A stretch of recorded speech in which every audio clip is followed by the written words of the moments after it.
15 പേരിൽ ഒരാൾ ഇപ്പൊ റിവീലായല്ലോ. ഇച്ചിരി ഇന്റലിജന്റ് ആയിട്ട് ചിന്തിച്ചു കഴിഞ്ഞാൽ നമുക്ക് ആളുടെ പേര് വരെ മനസ്സിലാവും. പേര് പറഞ്ഞിട്ടില്ലെങ്കിലും ഇന്നയാളാണ് എന്നുള്ള ബോധ്യം കൃത്യമായിട്ടുണ്ടാകുന്ന പോയിന്റ്സുകൾ അതിനകത്ത് പറയപ്പെട്ടിട്ടുണ്ട്. നമസ്കാരം. കഴിഞ്ഞ 3 ദിവസമായി മാധ്യമങ്ങളിലടക്കം വലിയ ചർച്ചയായി മുൻപോട്ട് പോകുന്നത് ഹേമ കമ്മിറ്റി റിപ്പോർട്ടുമായി ബന്ധപ്പെട്ട ചില വിവരങ്ങളാണ്.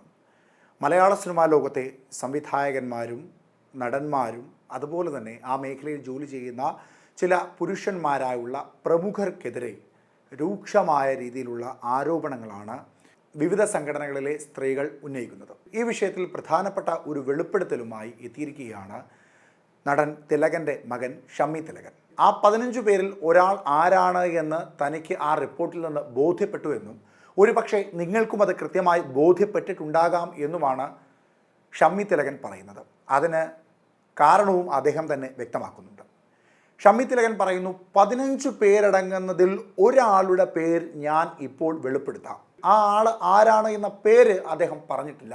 എന്നിരുന്നാലും വളരെ വ്യക്തമായി അതാരാണ് എന്ന് മനസ്സിലാക്കി തരുന്ന തരത്തിലേക്കാണ് കാര്യങ്ങൾ പറഞ്ഞു വെച്ചത്. അതിനകത്ത് വ്യക്തമായിട്ട് തന്നെ ആൾക്കാരുടെ പേര് പറഞ്ഞിട്ടില്ലെങ്കിലും ഇന്നയാളാണ് എന്നുള്ള ബോധ്യം കൃത്യമായിട്ടുണ്ടാകുന്ന പോയിന്റ്സുകൾ അതിനകത്ത് പറഞ്ഞിട്ടുണ്ട്.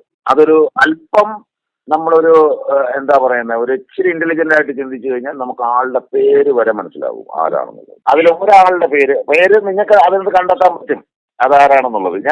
ഞാൻ പേര് പറയേണ്ട കാര്യമില്ല. അത് പിന്നെ ഇന്നത് ഇന്ത്യൻ എക്സ്പ്രസിനകത്ത് അത് വ്യക്തമായിട്ട് വന്നു കഴിഞ്ഞപ്പോൾ എന്നാലും ഞാൻ പറഞ്ഞു തന്നെയാണ് അവർ ഇന്ത്യൻ എക്സ്പ്രസ് നോട്ട് ചെയ്തിരിക്കുന്നത്. അത് ഒരു കാര്യം ഹേമ കമ്മിറ്റി റിപ്പോർട്ടിൽ പറഞ്ഞിരിക്കുന്ന വാചകം വെച്ചിട്ട് നിങ്ങൾക്കത് എങ്ങനെ അത് മനസ്സിലാക്കി എടുക്കണം എന്നുള്ള വിധം ഞാൻ വേണം പറഞ്ഞുതരാം. അത് പ്രയോഗം ഞാൻ പറയുന്നുള്ളൂ. അതിനകത്ത് ഒരു വിഷയത്തില് ഒരു നടൻ, ഒരു മഹാനായ നടൻ, അതായത് പറഞ്ഞിരിക്കുന്ന വാക്ക് അങ്ങനെയൊക്കെയാണ്, അല്ലെങ്കിൽ വളരെ മുതിർന്ന നടൻ എന്നൊക്കെയാണ് പറഞ്ഞിരിക്കുന്നത്. അദ്ദേഹം സിനിമയിൽ അദ്ദേഹത്തിന് വിലക്കുണ്ടായി. അദ്ദേഹം സിനിമയിൽ വിലക്കുണ്ടായപ്പോ സീരിയലിൽ പോയി. സീരിയലിൽ പോയപ്പോ അവിടുന്ന് ഓടിച്ചു എന്നൊരു പരാമർശം നിങ്ങളുടെ ശ്രദ്ധയിൽപ്പെട്ടോ? അതെന്തുകൊണ്ടാണ് ആ പേര് മനസ്സിലായത് നിങ്ങൾക്ക്? ആത്മയുടെ പ്രസിഡന്റ് എന്ന് പറയുന്നത് ഈ പറഞ്ഞ ആളാണെന്ന് കാര്യം എങ്ങനെ നിങ്ങൾക്ക് മനസ്സിലായി?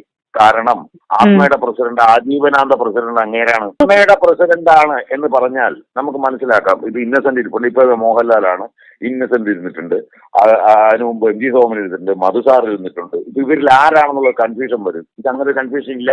ഇപ്പൊ നമ്മളിപ്പോ പവർ കമ്മിറ്റിയിൽ 15 പേര് പവർ അംഗങ്ങൾ എന്ന് പറഞ്ഞതിൽ ഒരാളെയാണ് നിങ്ങൾക്ക് മനസ്സിലായിരിക്കുന്നത്. 14 പേരുണ്ട്. അതിലെ എന്തെങ്കിലും സാധ്യതകൾ അതിനെ കുറിച്ച് പറഞ്ഞിട്ടുണ്ടോ എന്നുള്ളതാണ് അടുത്ത വിഷയം. ഞാൻ ഓരോന്നിലേക്ക് വരാം. നമ്മൾ എല്ലാത്തിലും കയറി പോയി കഴിഞ്ഞു കഴിഞ്ഞാൽ ഒന്നും മനസ്സിലാകാത്ത ഒന്നുമില്ലാതായി പോകും. 15 പേരിൽ ഒരാൾ ഇപ്പൊ റിവീലായല്ലോ. അതിലൊരാൾ വ്യക്തമായി അയാളാണ് ആരാണെന്നും അത് അദ്ദേഹത്തിന്റെ പല ഇന്റർവ്യൂകളിലും ഈ സംഘടന ഉണ്ടാക്കിയത് ഞാനാണെന്നും എന്റെ കാശ് കൊണ്ടാണ് എന്നൊക്കെ പറഞ്ഞതും അതൊക്കെ ഇങ്ങനെ കിടക്കുന്ന നെറ്റിൽ കിടപ്പുണ്ട്. അതുപോലെ തന്നെ മലയാള സിനിമ പുള്ളിയുടെ ഒരു കത്ത് സംഘടനയ്ക്ക് കൊടുത്ത് ഞാനും ഇതിനെല്ലാത്തിനും പിരിച്ചുവിടും, മറ്റേ മുഖ്യമന്ത്രിയുടെ ഫണ്ടിലേക്ക് ഈ കാശെല്ലാം എടുത്ത് അടയ്ക്കും എന്നൊക്കെ പറഞ്ഞുകൊണ്ടുള്ള ഒരു ലെറ്ററും നെറ്റിക്കിടന്ന് കളിക്കുന്നുണ്ട് എന്നുള്ള കാര്യം.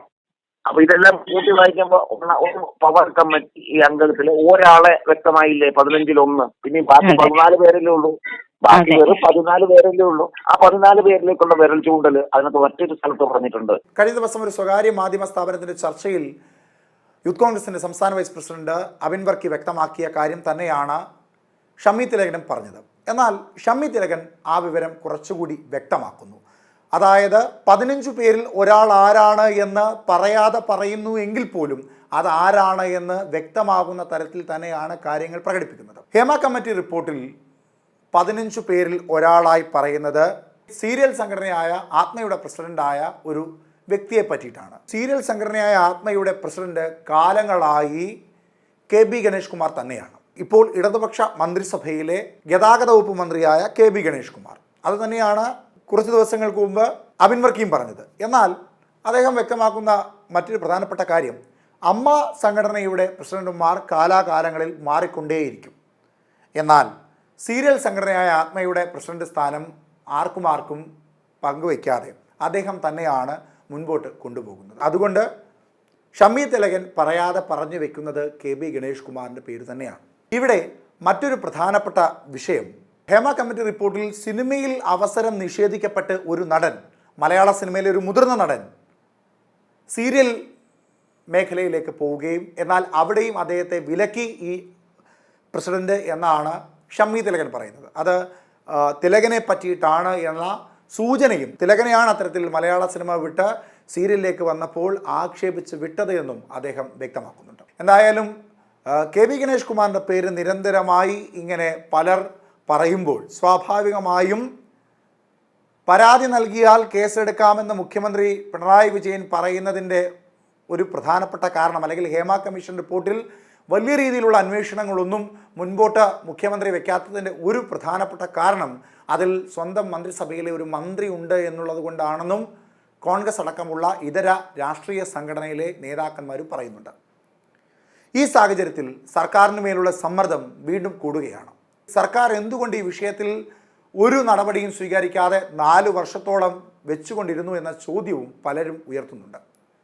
എല്ലാ കാലത്തും ഇടതുപക്ഷ സർക്കാരിനെ അനുകൂലിച്ച് മുൻപോട്ട് പോകുന്ന സിനിമാ സംഘടനകളിലെ ചില അംഗങ്ങൾ ഇപ്പോൾ സർക്കാരിനെതിരായി രൂക്ഷമായ ഭാഷയിൽ തന്നെയാണ് സംസാരിക്കുന്നത്. മലയാള സിനിമാ മേഖലയിലെ നടിയും നിർമ്മാതാവുമൊക്കെയായ സാന്ദ്ര തോമസ് ഇന്ന് ഫേസ്ബുക്കിൽ ഒരു കുറിപ്പ് ഇടുകയുണ്ടായി. ആ ഫേസ്ബുക്ക് പോസ്റ്റിൽ രാഷ്ട്രീയ സംഘടനകളെയും സിനിമാ സംഘടനയെയും ഒക്കെ രൂക്ഷമായ ഭാഷയിൽ തന്നെയാണ് അവർ എതിർക്കുന്നത്.